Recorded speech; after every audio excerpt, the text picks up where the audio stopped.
In psychology, they call it an external locus of control or an external locus of influence. What people are looking for is something to improve their situation in life other than themselves. People don't like to be told, oh yeah, your life can be better. Just do more, work harder, be better. They want to be like, oh, well, I just need to plug in the V-Shred program, or I need to plug in the instant e-com riches formula, or I need to plug in the double your dating formula to be more attractive to the opposite sex. I need something external to apply to my life so that I can have the feelings I want internally. And what I've learned is that just ain't how it works. Jeff, welcome to the show. I'm pumped to be chatting with you today. Likewise, Lewis. So grateful to be here, man. Thanks for the invite. Appreciate it. For the people watching on YouTube, I am recording this out of my kitchen. I just got a new apartment set up. I had a fancy virtual background and Riverside didn't like it. So my modern Arizona desert office, the AI made, is no longer going to be with us. And we just have my real life. So it's a bit more accurate. But Jeff, it's a pleasure to be chatting today and excited to dive into things. Yeah, likewise. I'm flattered, honestly, that you would have me. We're just getting to know each other, and you already invited me to hang out in your kitchen. So thanks. That's right. It's a great kitchen. So at least there's that. I got a gas stove. That's rare these days. So I can appreciate that. Yeah. So make great use of it. But you're all over the place in a good way, meaning you're kind of omni-channel. You have a big YouTube, you have a big podcast, you have a book, you have a lot of kind of educational curriculum across the board for entrepreneurs. What was the kind of genesis for the current set of businesses? How did you end up in this position? What was the motivation to build these businesses? Let's start and tell a little bit of background. Yeah, I mean, I think that's the perfect question. To really understand these businesses, you kind of got to understand where they came from. So in 2018, I had just finished what I would call my transformational decade of my life. Literally from 2008, in 2008, I was at rock bottom. And in 2018, I was at enough of a peak, or at least a, how mountains have little peaks and then there's another peak and another peak. I was at a peak, not the peak, but a peak. And I was like, man, and I was sort of reflecting on the decade. And I guess if I was going to really, really simplistically describe the decade, I would say in 2008, I was at rock bottom in really all dimensions of life. I was facing my second divorce. I was overweight, really depressed. I was physically injured. I had formerly been a professional piano player and I'd hurt my wrist. So I couldn't really play gigs. And I was also professionally, I was in $500,000 in debt because I had attempted to open these two quick serve restaurant franchises in 2007, which you seem younger than me. I hope that you were not actively doing business in 2007, because if you were, it was a really awful time to be doing business, known as the Great Recession. And so in 2008, I was $495,000 in debt from these two failed restaurants that I had attempted to start as my finally get out of being a working musician play after 10 years as a working musician, which instead of getting me out of being a working musician, put me $500,000 in debt with which paradoxically did get me out of being a working musician, because there was no way I was ever going to pay off $500,000 in debt, even if my wrist hadn't been injured. So it forced me to go looking for something completely different. Again, facing a second divorce, I actually would have I lost my apartment. I would have ended up homeless, except that my ex, or soon future ex-wife's parents, took pity on us and allowed me to move in with them in their spare bedroom. And so from that spare bedroom, I got into internet marketing. I got into initially affiliate marketing, and was a pretty quick study. And I was also a very hard worker who was not afraid to get on the phones. So the thing that I did that's probably very different than what a lot of affiliate marketers do is I was putting a phone number field on every lead capture form I could, because I wanted to talk to people. I knew that if I could if I could find really great products to affiliate with, and I could actually talk to people on the phone, and I was willing to do that work, that I would dramatically increase my conversions of whatever it was, as opposed to just, letting the online automated systems do their thing. And so this was back in 2008, right? So it was all kind of new back then, but I found a course. I took a $395 course on affiliate marketing, and was a pretty quick study, mostly because I was just willing to outwork everybody. And so I was spending once I got everything set up, I was like spending 12 hours a day just calling leads and trying to sell whatever the thing was that I was affiliated with. And I learned about how to do a discovery call, how to figure out what people's challenges were, how to problem solve, and how to build rapport and trust. I kind of like gave myself a crash course in phone sales to pair with my affiliate business. And in 18 months, I actually paid off $495,000 in debt. As a high ticket affiliate marketer who was willing to get on the phones, which for perspective, as a musician, I was 29 years old at the time. I had never made more than about $60,000 in a year prior to that. And there, I think the peak of that run, I made like 70 grand in a month. So, I mean, it was crazy, a crazy turnaround for me. And so anyway, I kind of had that first phase from about 2008 to 2012. That was just, my personal life was trashed, but all I was focused on was getting out of debt and then like actually building up some wealth. And so I got pretty good at making money through digital entrepreneurship from 2008 to 2012. In 2011 or late 2010, I met who's now my wife. And, by 2011 we were dating. And so there was kind of this other part of my life that was starting to regrow of like, personal relationships and intimacy and connection and like all the human stuff that makes it worth it. Right. And she was a single mom with 3 kids. So it was a much more complex personal dynamic than before, when it was just been me and a girl. Right. And so we started going to a bunch of therapy in 2012 because we started talking about me potentially adopting these kids. There was no biological father in the picture. So it was like, I might be marrying this woman and adopting her kids. And, I had two divorces. She had, her own backstory, and we just were like, let's go like heal our trauma and try to wipe the slate clean and be healthy and be good for these kids. Right. So we started doing a bunch of therapy, and I just had no idea what I was stepping into when I got into therapy. It was the first time since music that I developed or I discovered something that really just resonated with me and my soul. And I don't just mean therapy.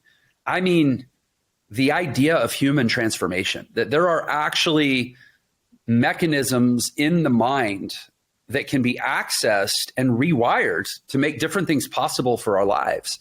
Different, I had 2 failed marriages, and suddenly I realized, oh wait, I see why. It wasn't just like, oh, well, sometimes it doesn't work. It's like, no, there's reasons why people fight, and there's reasons why people have these overwhelming emotions that they can't resolve. And there's also second and third order consequences of those emotional experiences that impact us in different areas of life. And one of the really magical, interesting things that happened, this is all building to the answer to your question of what led to the start of this business. From 2012, I mean, I'm still in therapy to this day. I'll never stop. I love it. I'm part of my mission in this world is to depathologize the idea of getting like mental health support. That like, it doesn't mean you're sick. There's just, you can always be better. So why stop, right?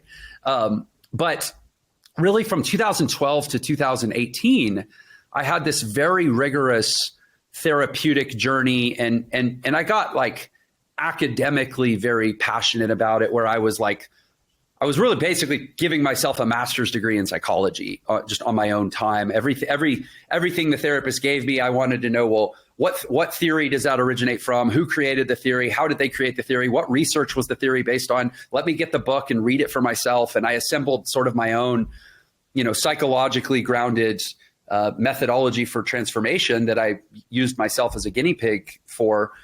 And what I never expected was the next business that I had started after around 2012, I got out of affiliate marketing and I had started a digital agency. I know you're in the agency space. And it was going well. We really launched 2013, 2014, 2015. We got to, a low 7-figure annual run rate.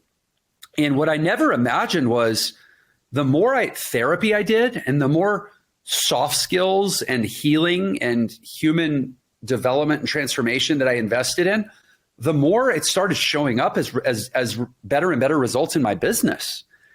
And I started to understand, I mean, I didn't have the vocabulary for it at the time, but I'll use this language John Maxwell's first irrefutable law of leadership is the law of the lid that basically says your leadership is the lid on all of the potential for results in life in every area. And what I'm calling therapy and personal development, I think in the business context was leadership development. And that the more I healed and the more I became service oriented and the more I developed these skills to have really healthy, nurturing interpersonal relationships, the more the people I worked with, the people I was hiring to work in my agency, they started showing up differently. I was showing up differently, and suddenly so were they. And the business results started to show differently too. And so by 2017, we made the Inc. 5000. We surpassed a $5 million run rate. 2018, we're on course to do about $6 million. And then I actually had an offer to sell the business again, because of for me, I was an only child and always a very introverted person. I was a jazz musician. We're allowed to be kind of weird and dysfunctional, and it's okay for the course. But in business, there's something about the person you're becoming. Ultimately, you build your network and people want to be in business with you and they're drawn to you. And I started doing things I never in a million years imagined myself doing, like professional networking, and one thing led to another. And this person introduced me to this person, and this person had a software company that was interested in our book of business, and we got acquired, and it led to suddenly I had an exit.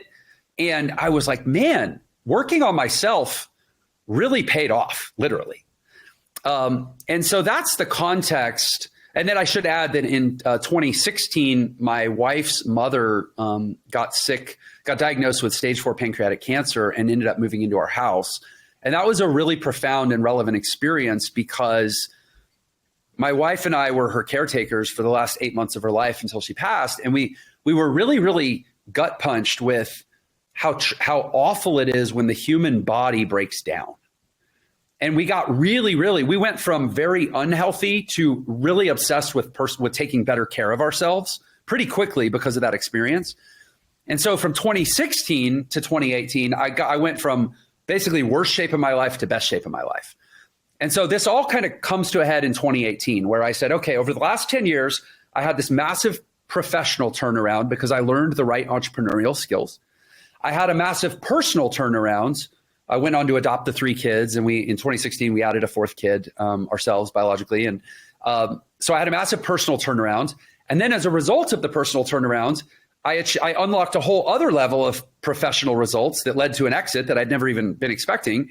And I had a massive physical turnaround. And so in 2018, fall of 2018, I'm sort of sitting there pinching myself. I just sold a business. I got more money in the bank than I ever really thought I would. And I'm standing in my front yard, kind of looking around at my neighbors. And I skipped over some of my backstory, but I'm a high school dropout. I mean, I was a high school dropout turned jazz musician. I did everything the opposite of the way you're supposed to do it. And yet here I was at 39 years old, retired, with a great life across every front, physically, personally, and professionally. And I'm looking around at my neighbors. I live in a pretty nice neighborhood, and they're all, upper middle class working types that have, a lot of corporate jobs and stuff. And I'm like, it's a Tuesday morning. I'm home with my kids. None of them are home with their kids. They're all out climbing the corporate ladder on some track that's going to keep them working for another 25 or 30 years. And I know enough about macroeconomics to know that, frankly, that's dubious that they're ever going to get to retire the way the Fed keeps printing money and devaluing our currency. So I'm sitting there going, man, I did everything the way you're not supposed to do it. And here I am. And these are the people that all did it the way they're supposed to do it. And they're all stuck at a job right now, envious of me. And so that moment was the catalyst of what I do now, where what happened from there was I just started producing social media content to basically say, okay, how did a broke, nearly homeless jazz musician do what I've done in the last 10 years? A high school dropout, mind you. So it's like, what is it that's true in the modern world that wasn't true in our parents' world that nobody told us? Because I'm living proof that something is different, right? And by the way, the traditional American dream is dead. And I was sort of saying that maybe a little before it was as popular maybe as it is now to say. And so anyway, that social media content had a certain amount of virality, and it led to, ultimately an audience of about 2 million people that had shared and viewed some of these videos that I'd put out. And a friend of mine at the time was like, dude, you have 2 million people like in your Facebook pixel. You should like sell a course or something. So I put a course together called the ENTRE Blueprint, which is like kind of the blueprint for becoming an entrepreneur in the modern world. And that course became what is now ENTRE. That's, 6 years later, 280,000 students, 3 consecutive Inc. 5000 appearances, far bigger financial outcomes than anything I'd done previously. Best-selling book, podcast, network of people that I used to watch on Instagram and think, I'll never meet them. Like it's crazy. So anyway, here we are. There's a lot to get into there. I don't know how you approach your interviews, but I always have enough questions where like, if the guest didn't say anything interesting, then I still have a lot to say and ask about. Okay. But most of the time what I plan to do is like really have one question prepared. Then usually there's enough from, I choose who I interview to be people I expect to be interesting or have seen interesting things from. And usually it's like I ask one question and I throw my outline away because I'm like, okay, there's plenty to talk about now. Like reassurance, that's just no longer necessary. So I feel that way already in this conversation. Like, all right, I got enough notes and follow-ups from the opening question just to carry on longer than we have allotted to ourselves. I'm bummed Kyle, who co-hosts the show, isn't here. It's one of his favorite observations that we've seen. I mean, you've done several hundred interviews. I don't know if you number your episodes or not. I was looking at the feed earlier today to like see some of the interesting people to maybe throw some bonus questions about. But I know it's in a couple of hundreds of episodes, and it's always fun to analyze the patterns from the guests and kind of form your own meta study of the field of success. And Kyle's favorite observation is the track of musicians and like gaining competency quickly just because of the ability to sustain intense concentration.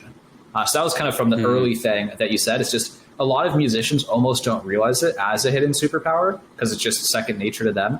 But there's some, I don't know if it's genetic or learned or behavioral ability that past children musicians have, or like child or just young in life musicians, to just sustain incredible, intense bursts of high endurance focus. And when you tell the story of kind of this quick study of affiliate marketing and the quick results, I kind of am almost like, well, I could have told like the music thing. There's that pattern yet again. So that's one. I don't know if there was necessarily a question there, but if Kyle was here, that would have been what he would have said. So I had to fill in his shoes there. It's a wonderful story. I can see why you felt the call to, and it's both amazing and not surprising that 6 years in, the passion for telling the story hasn't faded whatsoever. And I'm sure that's been reinforced by testimonials and seeing the return on effort in terms of the impact from hundreds of thousands of students. Yeah, well, first of all, your observation about being a musician was astute. I actually, in the interest of time, I didn't get into that part of the story, but I usually quip that, like, what can I say? I'm good at a keyboard. It just doesn't matter what kind of keyboard, right? But yeah, I actually was, when I say I dropped out of high school to teach myself to play piano because I had this, I credit it to God, this sort of moment, this epiphany moment where I literally I'd say I heard a voice that was like, Jeff, if you don't figure out how to do something, like I was 16 years old and this voice said, if you don't figure out how to do something that you're excited about, you're pretty fast approaching the age where you're going to have to do something you're not excited about just to make money. And a few months after that, I dropped out of high school and committed myself full time to teaching myself jazz piano out of a book. It was literally called the Jazz Piano Book. And I didn't have a teacher and I was self-taught. And I think some of it is the competence, like maybe it's an aptitude or a certain type of competence. But for me, what it was, because a lot of people ask me, when you were $495,000 in debt, you're kind of at this rock bottom across every dimension of life. What was going through your head? Why weren't you paralyzed like many people might have been in that situation? And the confidence is like, if I can teach myself, if I can go from dropping out of high school to being a gigging professional jazz musician in 3 years of teaching myself out of a book, this internet marketing thing is not going to be that hard.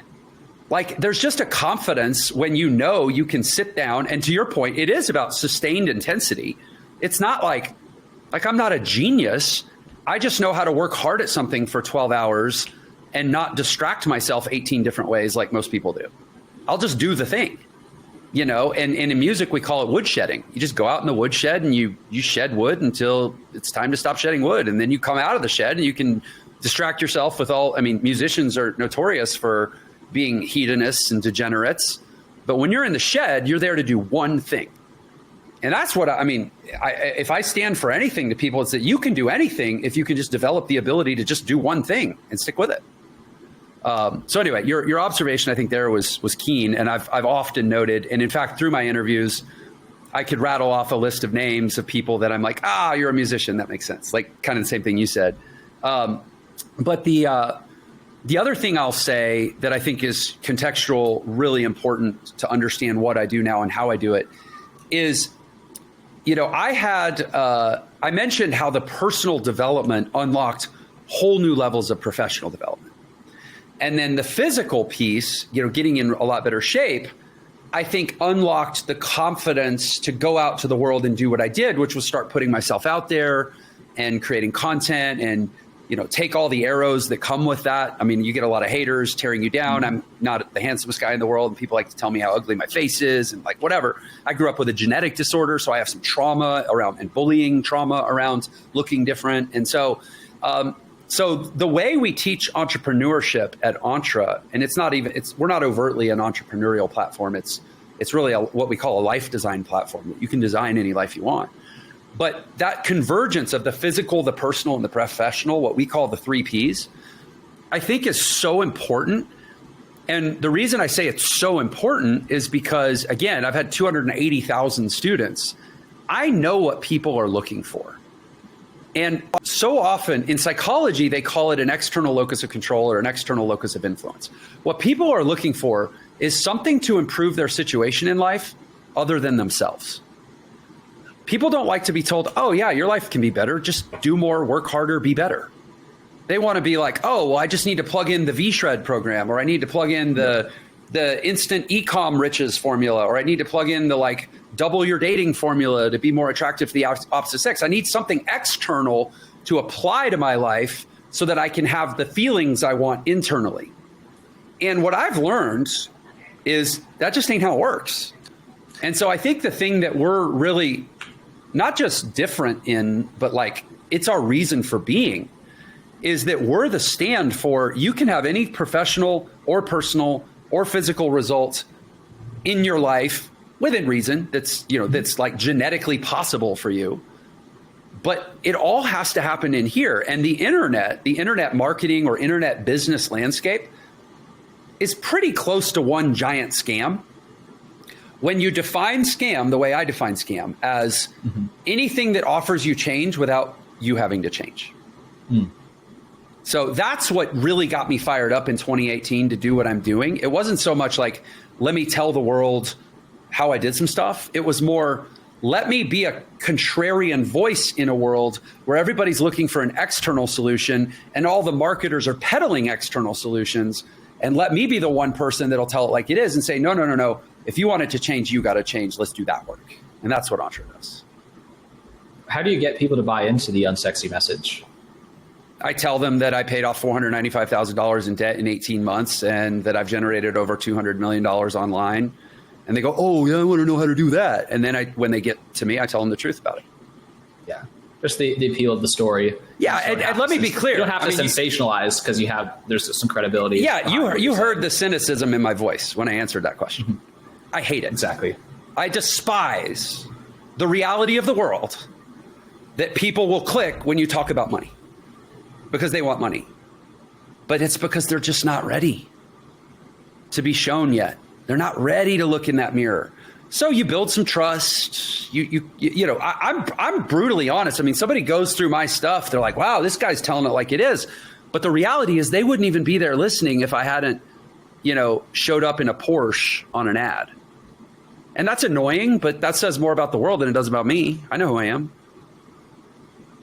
Yeah, I think I saw you did an interview with Dan Martell. I think he's someone who also kind of knows how to get attention and doesn't abuse it as well. Because like he's kind of classically someone who I found everything I've consumed from him to be like quite useful and upstanding and good.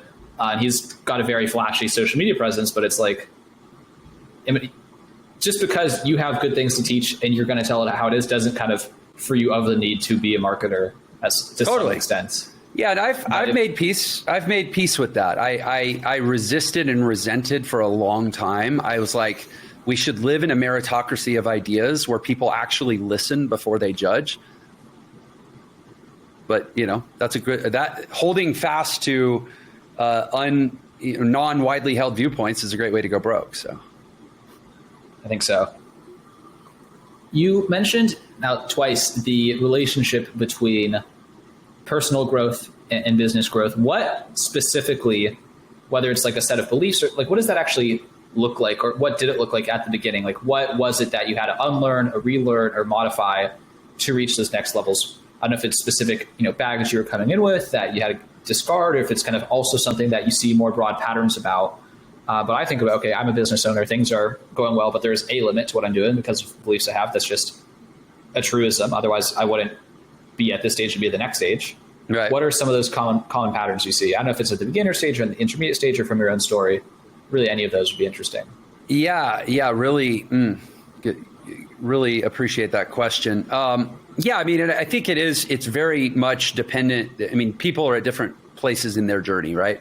So, I mean, for a lot of people, it's just that fundamental belief that like, if it is to be, it's up to me.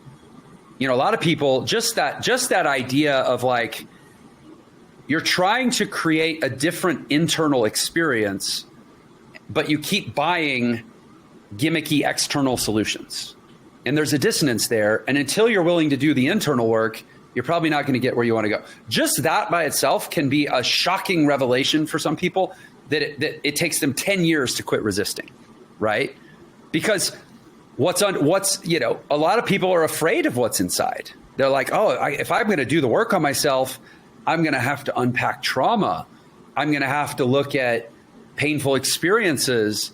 I'm going to have to confront my insecurities. I'm going to have to expose these, weaknesses or flaws or deficiencies or whatever label I've put on them that I've spent, decades constructing these masks to hide, even from myself.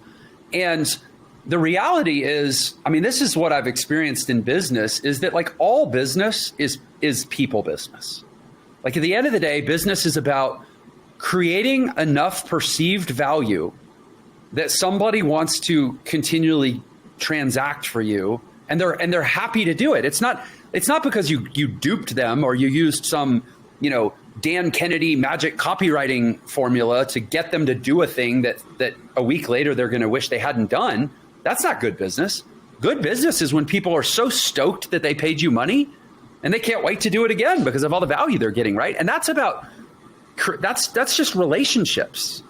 And there's ways to do relationships at scale by leveraging technology, but ultimately it comes down to, Stephen Covey was talking about this when he published 7 Habits in 1989. He said, after World War II, our society went schizophrenic and we forgot about this thing called character, and we started focusing on this thing called personality. And now it's all about who's got the flashiest personality. And bear in mind, that was 1989 he was saying this. That was pre-social media, but you can see how right he was, right? But in the old world, like people did business with people because they knew they could rely on them. They knew that they were men of their words. They produced a feeling that it's way below the conscious brain, right? Like people buy based on something called limbic resonance, right? That their emotional memory bank and their fear centers, resonate with something that they feel, which is an energy, which is all about human relationship management. And so, I guess that was it. To get back to your actual question, I would say the first revelation was okay, wow, the results directly correlate to my development as a human being. And that was John Maxwell's law of the lid, right? I think the second one was empathy. Like empathy was a game changer for me. And that's kind of like, well, duh. But no, I mean, like when I started therapy, I took a test. I took the Taylor-Johnson personality battery. And on a scale of 1 to 100, my empathy was like a 4. I was an only child. I never learned to share. I never learned to consider the feelings of my brothers and sisters because I didn't have any. Like, I don't know how to explain it. I just had no empathy. I think I had some other morals. I had like a moral compass, or else I probably was wired to be a sociopath or something. I don't know. I mean, low empathy is a tough one. But I worked on it. Like, you can build empathy. You can literally rewire your heart-brain connection to experience people differently emotionally and energetically. And, 4 years later, I took it and I was like an 85 out of 100. And this is the Taylor-Johnson is the only personality assessment that actually holds up. It's submittable in court as evidence by the legal system. Oh, wow. And so, I mean, these are pretty credible numbers. But if I had said like, oh, well, building empathy is going to ultimately lead to a multiple 7-figure business exit, I don't know that everybody would buy that on the surface. That's what happened for me. And so I think empathy was a huge one because, like, people will work harder for a boss they believe cares about them. I think that, and what comes from empathy, and here's a way you would say, oh, well, how does empathy directly apply to business? Okay, maybe with managing employees, but what about the customer? Good businesses learn how to think in terms of the customer experience. That's just empathy at scale, right? And it's not a thing I have to remember to do anymore. I just actually care about humans, and I especially care about them when they do me the honor of giving me their money. Like, I'm not de facto entitled to their money. The word deserve is Latin for the place from which a person serves. For me to believe that I'm deserving of their money, I better be serving them from a place where I'm worthy. And naturally, now having empathy, I'm constantly obsessing about how to better serve my customer. Not even because they give me money, but because as a human being, before they gave me money, they gave me attention. And I should be qualifying for that by serving them well. So it's just, I don't know. It's just these things change in you, and then what comes from you changes, which means what comes back to you changes. Lots to unpack there as well. I don't know if you've ever heard of, his name's Daniel Fazio. He's on Twitter as Quote Email Wizard. He's really not too big anywhere other than Twitter. His YouTube has done well recently. He had a mastermind I participated in a long time ago, and not that long ago, but feels like a while ago. The entrepreneur timescales are very wonky. You're like 3 weeks ago, like eternity ago, and then you're like 4 years ago. I don't know. So the point is, he put out a YouTube video. He's kind of a very good no-nonsense person that, for whatever reason, resonates with me emotionally, right? You can't always explain why you like the people that they like. You can't just be, well, he has good ideas. Right. It's like lots of people have good ideas and say the same thing. But for whatever reason, he's one of those people who I tend to really agree with what he has to say. And the way he phrased it in terms of the idea you're saying of results being up to you, and like the reason is just that you're not working hard enough or that you're not doing the inputs correctly. Little one-liner quip he said is like, if you want adult things, you have to do adult things. It's like, people don't just have cars and afford houses. Like, that doesn't just happen. Like, right. In terms of the relationship between inputs and outputs, it's like, if you want adult outputs, you have to put in adult inputs. It's like, people they work hard. Like, it just requires actual levels of consistency and effort. So that was one that came to mind based on what you're saying. And I was thinking about, the idea of the script of, trying to pitch on it like a YouTube ad. Maybe if you're like Mind Valley, I don't know if they imploded. I can't remember if maybe I'm hallucinated if Mind Valley imploded, like Visha and Lakiani. I don't know if that imploded or still a thing, but I could see him maybe having an ad that was like empathy is how you grow your business. Maybe they could pull it off. Well, to be frank, that's actually where I'm going. I mean, I'm actually, as much as I gave you the sort of like begrudgingly accepting answer of like, well, just, have a nice car in the ad and more people will watch. I've actually kind of reached a point where I'm moving past that too. And somebody might be like, Jeff, I just saw your YouTube ad yesterday, and no, you're not, because I'm like, it's a process, right? It's a long transition. Yeah, it is. Yeah, it takes time to turn effective apart. Creative. You're not you're not motivated to shut it off if it's still performing. Yeah, exactly. And our best ads are still like the dumbest ads. We have I have the best performing ad I have right now is one that says, hey, this is Jeff Lerner. Like, hold on a sec. Just give me a sec. And I'm at this house in the Hollywood Hills, up at the top of the hills. And I'm like, hold on a sec. Hey, which would you rather have? Would you rather have this house or would you rather have a laptop? And it's called like house for laptop. I've seen this ad. I've definitely seen this ad. Yeah, it's the dumbest ad. Like I cringe. Yeah. I cringe at the question. Like I would definitely rather have a house in the Hollywood Hills. And if I was really hard up, I could probably go get a bank to loan me $2,000 against my $5 million house, and then I could buy a laptop with that. But the ad attempts to convince you that you're better off with a laptop than a $5 million house. Yeah. And that I still get people stop me in airports. Like, you're the house versus laptop guy, right? And so, but I mean, it's kind of funny and I've learned to laugh about it. But I actually am at the point now where I'm re-engineering our creative team to be able to start producing collateral that, I just think a lot about legacy. And my mother passed away 3 years ago. And like, I honestly think more about what she thinks of me than anybody that's alive, other than maybe my wife and kids. And I'm just like, I know, Mom, I don't want to make these cringy ads anymore. Like, I will probably pretty soon produce an ad that talks about how empathy made me millions of dollars, or how empathy allows you to grow your business, or something that's more overtly what I really believe in this world. And to be honest, some of it is accepting, hey, ENTRE as a platform, maybe it's not as big as it currently is. Maybe the work I want to do in the world serves like a higher vibration of person that isn't drawn to flashy ads.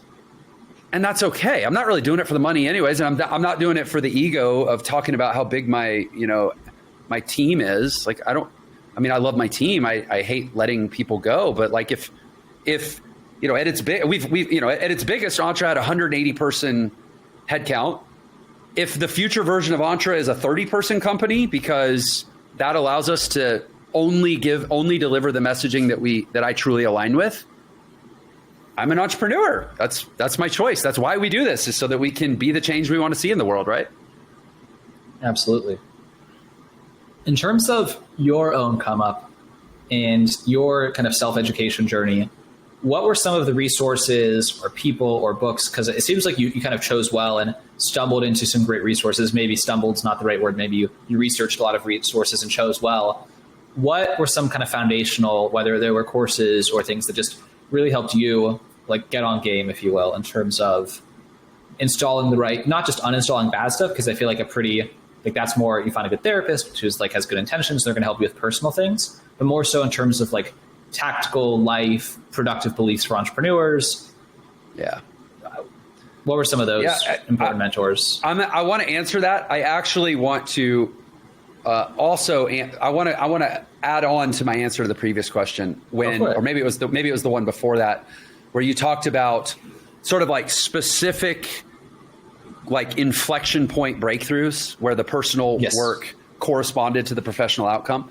Probably the biggest one is this concept that I've now put a label on that I call valuepreneurship as a precedent.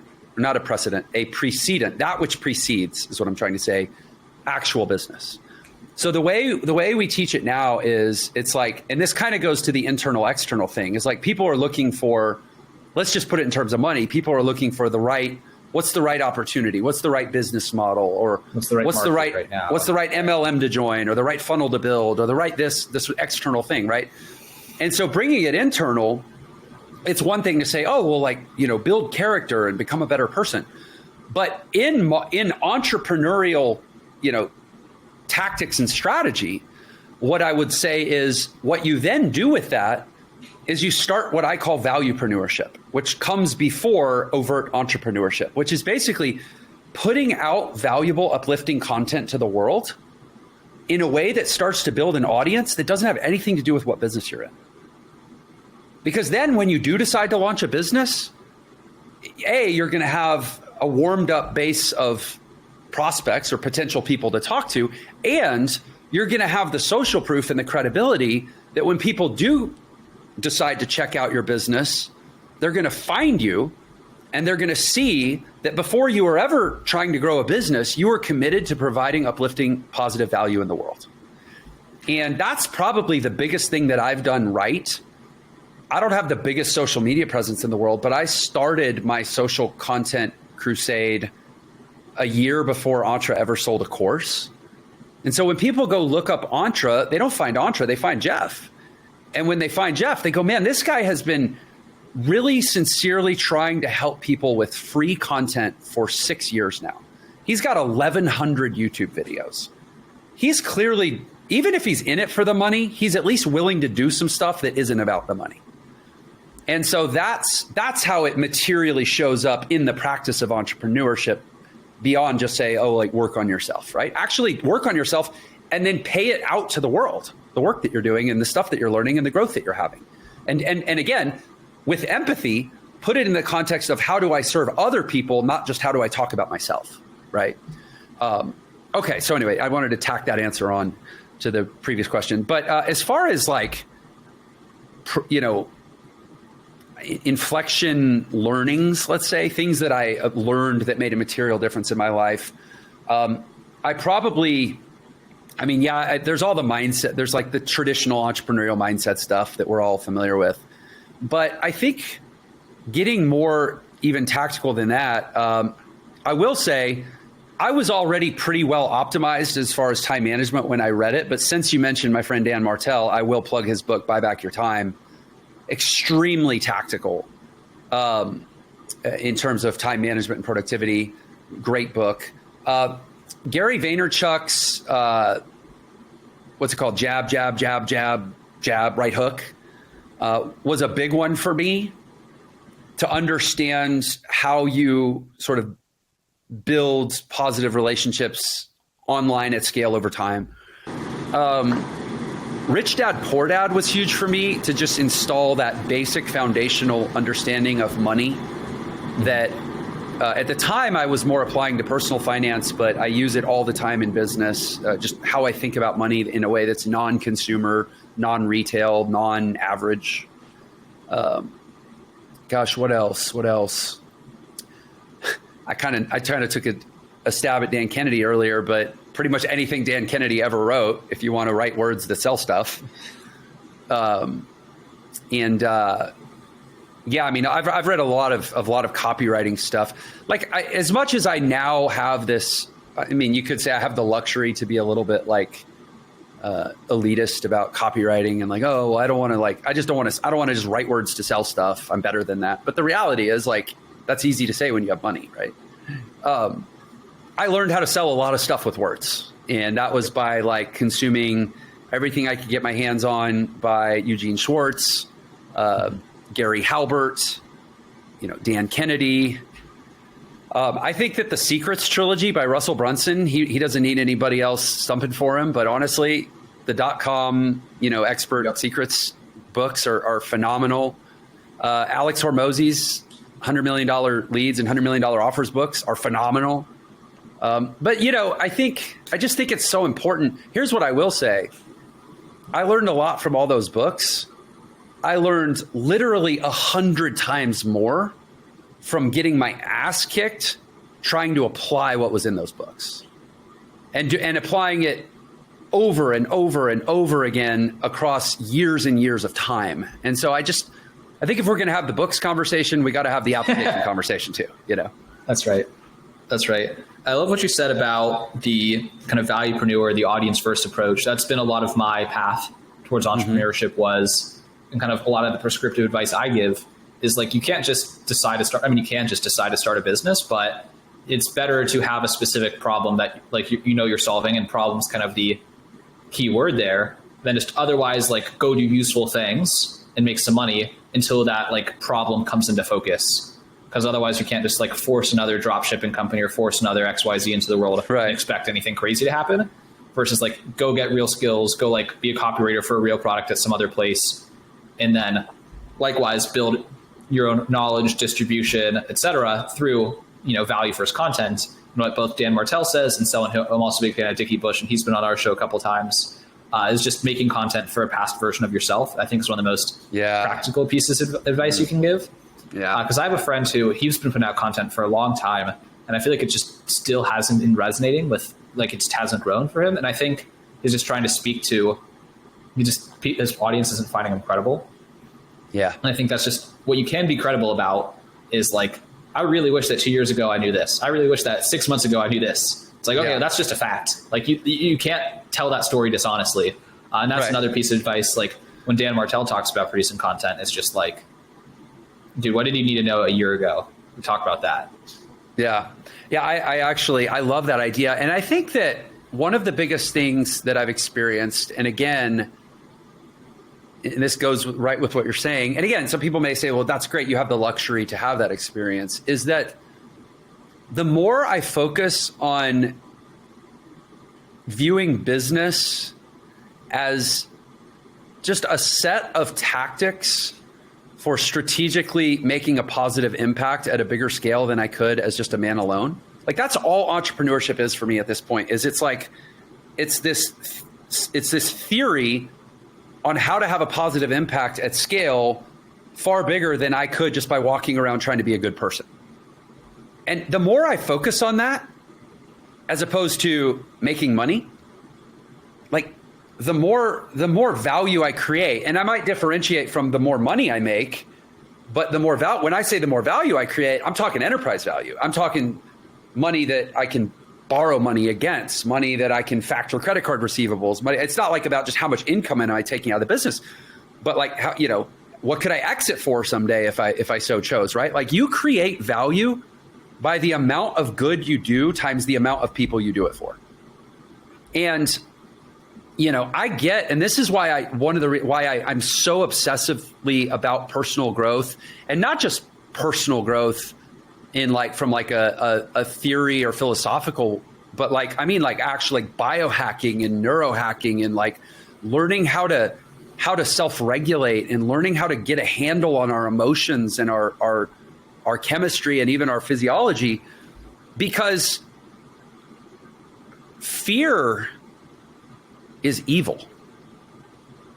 Like, why do people murder? Because maybe they want money. But why do they want, maybe somebody, stick them up, give me your wallet, right? Oh no, the gun went off, I killed the person. Why? Because I wanted their wallet, I wanted their money. Why? Because I was afraid of not having money. Why? Because I owe my drug dealer and I was afraid he was going to beat me up. Why? Because I did drugs, because I got abused at home and I was afraid to go home and I ended up living on the streets. And why? Because my father was afraid of facing himself and being a man, and so he took it out on the family. Why? Because his father was afraid. Fear leads to evil every time. It's some direct or indirect way that if you work hard enough, you'll find the correlation, right? And so, and this is why I say poverty is the most selfish thing you can choose for yourself. Because when you're poor, you're afraid all the time because you're dependent on others for your survival. And it's literally a psychological axiom. Dependency breeds hostility.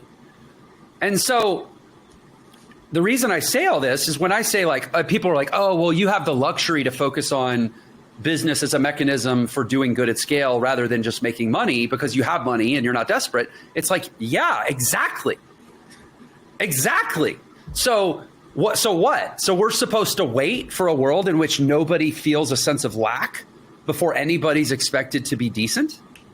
No. What about self-mastery? What about challenging the fallacy that says I can be a better person once I'm in a position to afford to?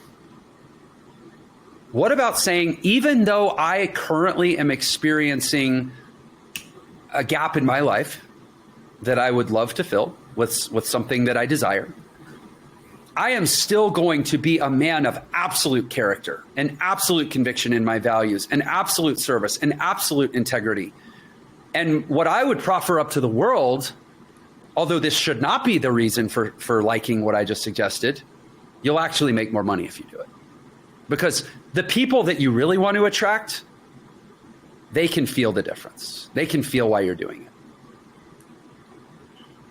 Yeah, I shared this with you before we started that I'm from Las Vegas. And to your point about how it's kind of a luxury, or people will think of your position. Well, of course you're able to do these things now because you're in this position.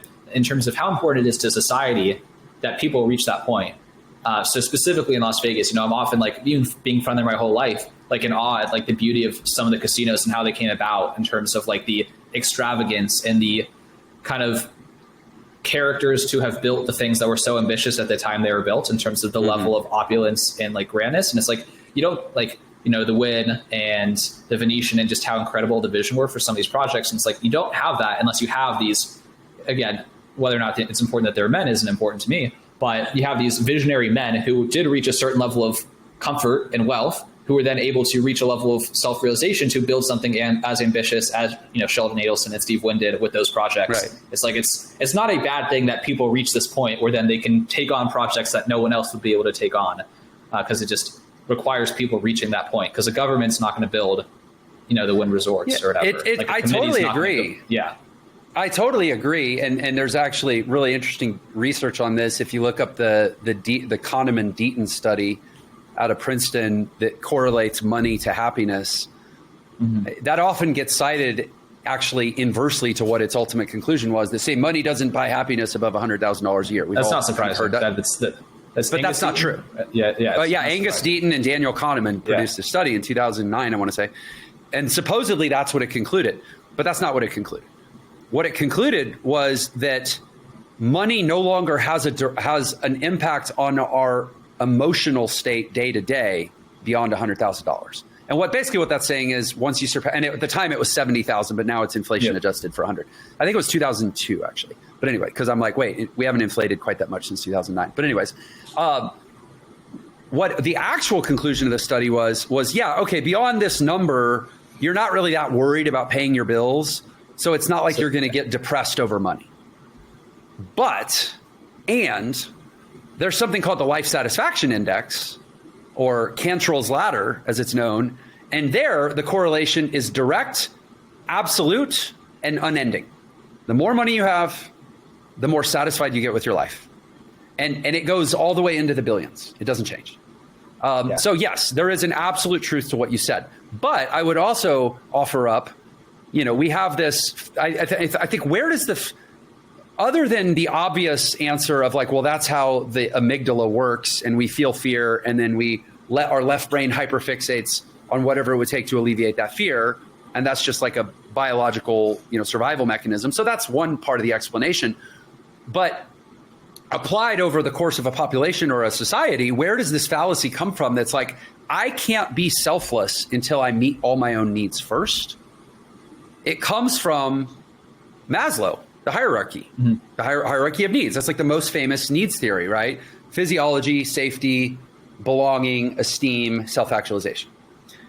So Maslow, much less famously, published a paper where he said, I am so tired of my hierarchy being taken out of context and explained to people as if it's sequential.